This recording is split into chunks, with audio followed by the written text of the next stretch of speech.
నమస్తే BC news తో మీ ముందున్నది ఆనంద్ రాజ్ కుమార్. ఈనాటి వార్తలను ముఖ్యాంశాలు. కాశీబుగ్గలో జరిగిన విషాద ఘటనపై ముఖ్యమంత్రి చంద్రబాబు సీరియస్. విచారణ జరిపి బాధ్యులైన వారిపై చర్యలు తీసుకుంటామని స్పష్టం. మంతా తుఫాను ప్రభావంతో నష్టపోయిన బాధిత కుటుంబాలకు ప్రభుత్వం అండగా ఉంటుందన్న నిమ్మల. పాలకొల్లు మండలం దగ్గులూరులో నిత్యావసర సరుకులు పంపిణీ చేసిన మంత్రి. సింగరాయకొండ మండలంలో తుఫాను బాధితులను పరామర్శించిన టీడీపీ రాష్ట్ర అధ్యక్షుడు పల్లా. సీఎం ముందు చూపు వల్లే రాష్ట్రం పెద్ద విపత్తు నుండి బయటపడిందని వ్యాఖ్య.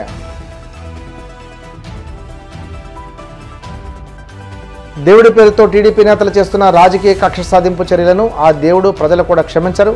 మాజీ మంత్రి అంబటి విమర్శలు. శ్రీకాకుళం జిల్లా కాశీబుగ్గ పట్టణంలోని శ్రీ వెంకటేశ్వర స్వామి ఆలయంలో జరిగిన తొక్కిసలాట ఘటనపై ముఖ్యమంత్రి చంద్రబాబు స్పందించారు. కాశీబుగ్గ పట్టణంలో ఒక ప్రైవేటు వ్యక్తి వెంకటేశ్వర స్వామి దేవాలయం కట్టారని, కార్తీక మాసం సందర్భంగా చాలా మంది దర్శనానికి వెళ్లారన్నారు. దీనిపై పోలీసులకు ముందస్తు సమాచారం ఇవ్వలేదని, సమాచారం ఇచ్చి ఉంటే బందోబస్తు పెట్టేవాళ్లమని అన్నారు. తొక్కిసలాట ఘటనలో 10 మంది చనిపోయారని, ఇది చాలా బాధాకరమని ఆవేదన వ్యక్తం చేశారు. ఈ ఘటనను ప్రభుత్వం చాలా సీరియస్గా తీసుకుంటుందని, విచారణ జరిపి బాధ్యులైన వారిపై చర్యలు తీసుకుంటామని స్పష్టం చేశారు. తొక్కిసలాటలో చనిపోయిన కుటుంబాలకు సీఎం ప్రగాఢ సానుభూతి తెలియజేశారు. ఈ గ్రామానికి వచ్చే సమయానికే నాకు ఒక దుర్వార్త వచ్చింది. నిన్న మొన్న పెద్ద ఎత్తున తుఫాన్ వచ్చిన టెక్నాలజీ ఉపయోగించుకుని టెక్నాలజీని సమర్థవంతంగా ఎదుర్కోగలిగాం. అదే సమయంలో నేను ఒకే టార్గెట్ పెట్టుకున్నా, ఎవరు చనిపోకుండా ప్రాణ నష్టాన్ని కాపాడాలి అనే ఉద్దేశంతో ముందుకు పోయి 2 మాత్రం చనిపోయే పరిస్థితికి వచ్చారు. అది కూడా ఒక అతను పడవ ఉందంటే అక్కడికి వెళ్ళిపోయి దాన్ని బయట తీసుకురావడానికి ప్రయత్నం చేసి అతను చనిపోయాడు. ఇంకొక అతను ఉదయం అయితే ఎక్కడికి నేచురల్ కాల్స్కి వెళ్తూ ఉంటారు, అలాంటివి పోవద్దని చెప్పినా బయట వెళ్ళి చెట్టు పడిపోయి ఒక ఆయన చనిపోయాడు. కానీ ఈరోజు మీరు చూస్తే కాశీబుగ్గ టౌన్లో ఒక ప్రైవేటు వ్యక్తి వెంకటేశ్వర దేవాలయాన్ని కట్టాడు. అక్కడి నుంచి కార్తీక మాసం ఈరోజు చాలామంది అక్కడ దర్శనానికి వెళ్ళిపోయారు. కనీసం ఆయన చేసినప్పుడు పోలీసుకు కూడా చెప్పలేదు. చెప్పుంటే పోలీస్ ప్రొటెక్షన్ పెట్టి ఎక్కడికక్కడ కంట్రోల్ చేసేవారం. 9 మంది తొక్కిడికి గురయ్యి చనిపోయే పరిస్థితికి వచ్చారు. 5 మందికి ఇంజరీస్ కూడా అయినాయి. ఇది చాలా బాధాకరం. నేను ప్రతి ఒక్క ప్రాణాన్ని కాపాడుకోవాలని అనేక ప్రయత్నాలు చేస్తూ ఉంటే కొంతమంది ప్రైవేటు వ్యక్తులు ఇలాంటి కార్యక్రమాలు చేయడం చాలా బాధాకరం. దీన్ని నేను చాలా తీవ్రంగా ఖండిస్తున్నా. రాష్ట్రంలో అందరికి కూడా విజ్ఞప్తి చేస్తున్నా, మన ప్రాణం చాలా ముఖ్యం. ప్రాణాలు కాపాడుకోవాలంటే మనం కూడా ఒక బాధ్యతగా ఉంటే తప్ప ఓసారి వెళ్ళిపోవడం, ఎక్కువ మనుషులందరూ సమీకరణ కావడం, అక్కడ స్టాంపేడ్ జరగడం, ఇలాంటి దుర్ఘటనలు జరిగేదానికి దోహదం చేసే పరిస్థితి వస్తూ ఉంది. ఏదేమైనా మనం గుర్తుపెట్టుకోవాల్సింది, అమాయకులు చనిపోయారు. నేను చాలా బాధపడుతున్నా. ఈ దుర్ఘటన పట్ల చాలా సీరియస్గా తీసుకుంటూ ఎవరైతే దానికి కారకులో వాళ్ళందరినీ కూడా ఇమ్మీడియట్గా కస్టడీలో తీసుకుని పూర్తి విచారణ చేసి తర్వాత ఏం చేయాలో తదుపరి చర్యలు చేపడతాం. ఇలాంటి సంఘటనలు ఈ రాష్ట్రంలో జరగడానికి వీలు లేదు. ఒక పక్క దాన్ని చేస్తూనే అమాయకులు చనిపోయారు. 9 మంది ప్రాణాలు కోల్పోయారు. ఆ 9 మంది ప్రాణాలు కోల్పోయిందని నేను చాలా బాధపడుతున్నా. ఏ ఒక్క వ్యక్తి చనిపోకూడదనేది నా భావన. ప్రాణం విలువైనది. అలాంటి ప్రాణాలు పోగొట్టుకున్నప్పుడు మనం కూడా బాధ్యతనే ఇది చేయాల్సిన అవసరం ఉంటుంది. అలాంటి కుటుంబాలకి నా ప్రగాఢ సానుభూతి తెలియజేసుకుంటూ చనిపోయిన వాళ్ళందరికీ నివాళులు అర్పిస్తూ వాళ్ళ ఆత్మకు శాంతి కలగాలని, అది కూడా దేవుని సన్నిధిలో చనిపోయారు, దేవుని కోసరం పోయారు. కానీ ఈరోజు వాళ్ళంతా కూడా ప్రాణాలు వదిలిపెట్టే పరిస్థితి వచ్చారు. చాలా బాధేస్తుంది. మనం అందరం నిమిత్త మాత్రం ఓసారి సంఘటనలు జరుగుతాయి. జరగకూడదని ఎన్ని ప్రయత్నాలు చేసినా కొన్ని సంఘటనలు జరుగుతున్నాయి. నేను ఆ విషయాలను కూడా మీతో మళ్ళీ మాట్లాడతాను. కాశీబుగ్గలో జరిగిన సంఘటన పట్ల దిగ్భ్రాంతిని వ్యక్తం చేస్తూ చనిపోయిన వారి పట్ల నా ప్రగాఢ సానుభూతి తెలియజేసుకుంటూ వారికి ఆత్మశాంతి కలగాలని భగవంతుని మనస్ఫూర్తిగా ప్రార్థిస్తూ ఈ కుండ అందరూ కూడా లేచి 2 నిమిషాలు మౌనం పాటించాల్సిందిగా మిమ్మల్ని అందరినీ కోరుతున్నా.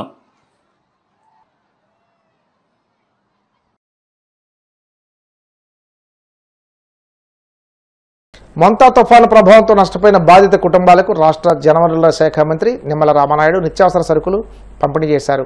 పశ్చిమ గోదావరి జిల్లా పాలకొల్లు మండలం దగ్గలూరులో చేనేత కార్మిక కుటుంబాలకు 50 కిలోల బియ్యం, కేజీ కందిపప్పు, పంచదార, ఇతర నిత్యావసర సరుకులు అందజేశారు. ఈ కార్యక్రమంలో మాజీ ఎమ్మెల్సీ అంగళ రామ్మోహన్, ఏఎంసీ అధ్యక్షుడు కోడి విజయ భాస్కర్, ఆర్డీఓ దాసిరాజు, తహసీల్దార్ వై దుర్గా కిషోర్, కూటమి నాయకులు తదితరులు పాల్గొన్నారు.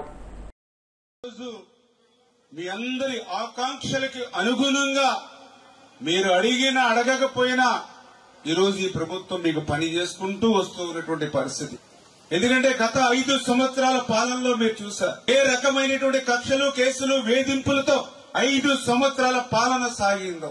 అటువంటి 5 సంవత్సరాల నిరంకుశత్వం, నియంతృత్వమైనటువంటి రాక్షస పాలనకు చర్మగీతం పాడి మళ్ళీ ఈరోజు ప్రజాస్వామ్య తెలుగుదేశం, జనసేన, బీజేపీ ప్రభుత్వాన్ని మనందరం తెచ్చుకున్నాం. చేనేత సామాజిక వర్గాన్ని ఆదుకోవాలనేటువంటి ఆలోచనతో మరి ఈరోజు ఒక కష్టం వస్తే మీ ఇంట్లో మీ కుటుంబ సభ్యుడి కంటే ఈరోజు ఈ ప్రభుత్వం స్పందిస్తూ ఉన్నటువంటి పరిస్థితి.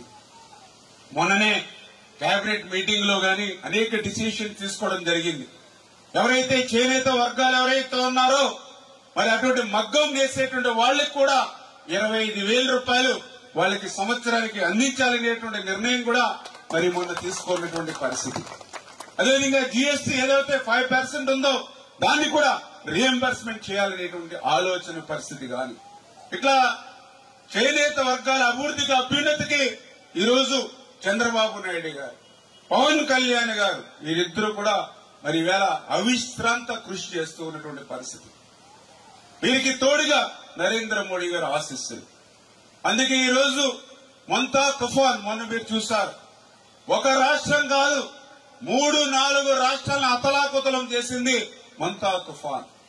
కానీ అంత తుఫాన్ వచ్చినా కూడా ప్రాణ నష్టం గాని, ఆస్తి నష్టం తగ్గించడంలో గాని ఈ ప్రభుత్వం సఫలీకృతం అయింది అని అంటే మీరు 24 గంటలకి 10 గంటలు 12 గంటలు మనం పనిచేసేమో గాని 24 గంటలు కూడా సెక్రటేరియట్ లోనే మరి చంద్రబాబు నాయుడు గారు కూర్చుని, పవన్ కళ్యాణ్ గారు కూర్చుని, నారా లోకేష్ బాబు గారు కూర్చుని, మన హోమ్ మినిస్టర్ అనిత గారు కూర్చుని రియల్ టైం గవర్నెన్స్ లో ఎప్పుడు ఎక్కడ ఎంత వర్షపాతం పడుతూ ఉంది, ఎక్కడ తుఫాను తీరం దాటేటువంటి పరిస్థితి ఉంది, ఏ ఏ ప్రాంతాలు నష్టపోతాయి ఎప్పటికప్పుడు మంత్రులతోటి, కలెక్టర్లతోటి ఎప్పటికప్పుడు ఆయన డైరెక్షన్స్ ఇస్తూ ఉండడం వల్లే ఈ రోజు ఇక్కడ మనందరం కూడా కూర్చున్నటువంటి పరిస్థితి. తుఫాను బాధిత ఎవరైతే ఉన్నారో అటువంటి మత్స్యకారులు ఎవరైతే ఉన్నారో, అగ్నికుల క్షత్రియులు ఎవరైతే ఉన్నారో, వేట మీద ఆధారపడినటువంటి కుటుంబాలు ఎవరైతే ఉన్నారో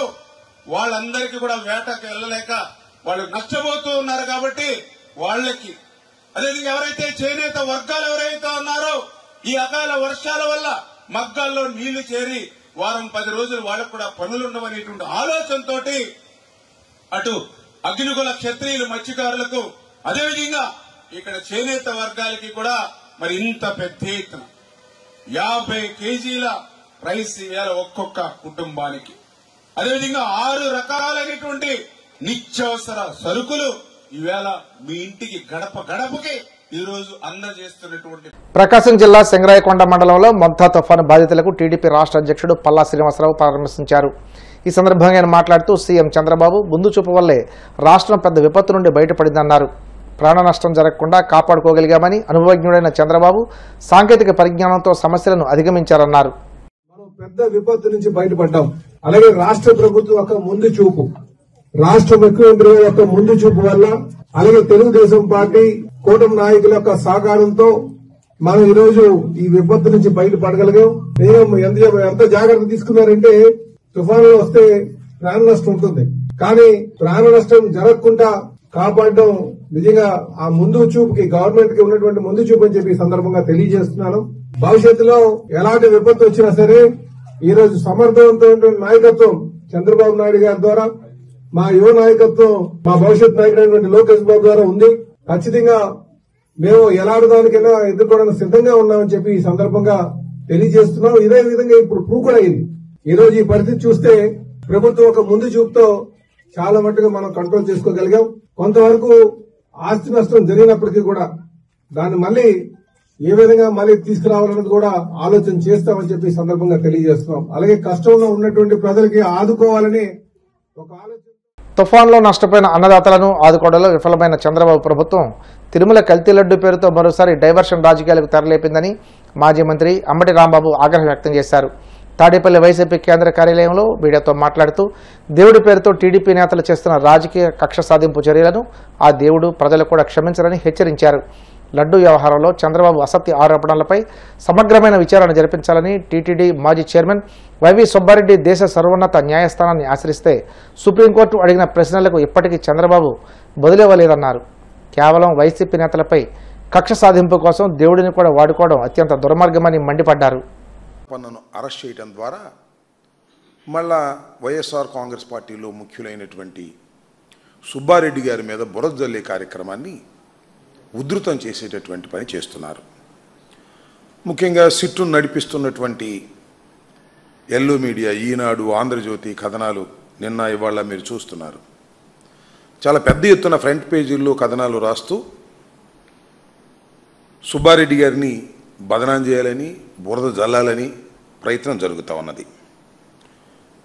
ప్రపంచవ్యాప్తంగా చంద్రబాబు నాయుడు గారి చేష్టల వలన హిందూ మతస్థులు చాలా బాధపడుతున్నటువంటి తరుణం మీ అందరికీ గుర్తుండే ఉంటుంది.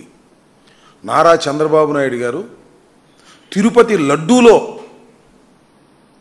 పంది కొవ్వు, పశువు కొవ్వులతో కలిసినటువంటి నెయ్యితో తయారు చేశారనేటువంటి ఒక అసత్యమైనటువంటి ఆరోపణ వేశాడు.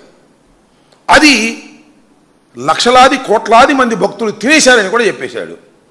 చాలా దురదృష్టకరమైనటువంటి ఒక అపవాదు, ఆధారాలు లేని అపవాదు. దాంతో హిందువులందరూ కూడా చాలా బాధపడినటువంటి సందర్భం. దాని మీద సుబ్బారెడ్డి గారు, పార్లమెంటరీ నాయకుడైనటువంటి మా సుబ్బారెడ్డి గారు, మాజీ చైర్మన్ అయినటువంటి టీడీ బోర్డుకు సంబంధించినటువంటి చైర్మన్ అయినటువంటి సుబ్బారెడ్డి గారు ఏకంగా సర్వోన్నత న్యాయస్థానమైనటువంటి సుప్రీంకోర్టును ఆశ్రయించడం జరిగింది.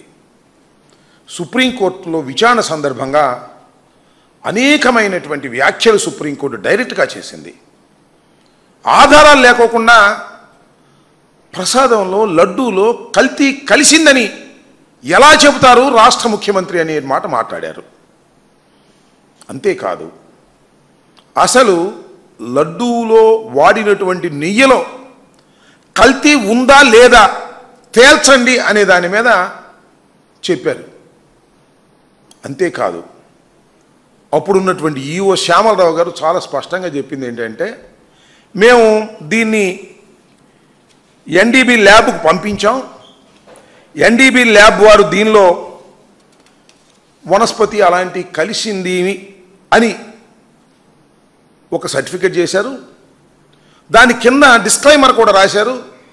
ఇది కొన్ని సందర్భాలలో అవాస్తవం కూడా కావచ్చు, పశువులు తినే మేత మీద, ఆ టైమింగ్స్ మీద ఇది వాస్తవమైన రిపోర్టు కూడా కాకపోవచ్చు అని రాసినటువంటి రిపోర్టుని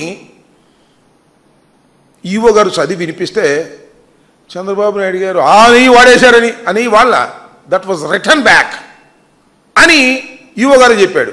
ఆ నెయ్యి వాడేసినట్టు, ఆ కల్తీ జరిగిపోయినట్టు చెప్పేటటువంటి ప్రయత్నం చేశాడు చంద్రబాబు నాయుడు గారు కేవలం రాజకీయ కక్షతో. ఈ వాట చెప్తే చంద్రబాబు నాయుడు గారు ఎలా చెప్తారు? ఎన్డీబీ ఒకటే ల్యాబ్ ఉందా, ఇంకా సెకండ్కి ఎందుకు మీరు పంపలేదు క్రాస్కి అని చెప్పి కూడా సుప్రీంకోర్టు ప్రశ్నించినటువంటి సందర్భాన్ని ఇప్పుడు నేను గుర్తు చేస్తున్నాను.